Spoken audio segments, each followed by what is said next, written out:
হুজুর দাঁড়ান। কি বলেন? হুজুর, আমার সংসারে কোনো শান্তি নেই, শুধু অশান্তি। তুমি এটা নিয়ে আমার পিছনে পিছনে আসো। আচ্ছা ঠিক আছে। হুজুর, এই ইটটা নিয়ে আমি আর যেতে পারতেছি না। তুমি এটা রেখে দাও। হুজুর, অনেক জায়গা তো হেঁটে হেঁটে আসলাম, এখন আমার সমস্যার কারণটা বলেন। তুমি তোমার সমস্যার কারণ এখনো বুঝতে পারছো না? না হুজুর। তুমি একটি ইট নিয়ে এতটুকু জায়গা আসতে পারো নাই, তাহলে তুমি এতগুলা গুনাহ নিয়ে আল্লাহর সামনে কিভাবে যাবে?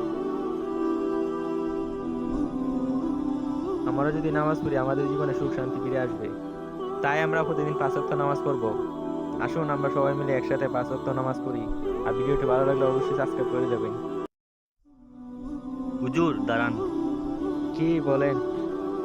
হুজুর, আমার সংসারে কোনো শান্তি নেই, শুধু অশান্তি। তুমি এটা নিয়ে আমার পিছনে পিছনে আসো।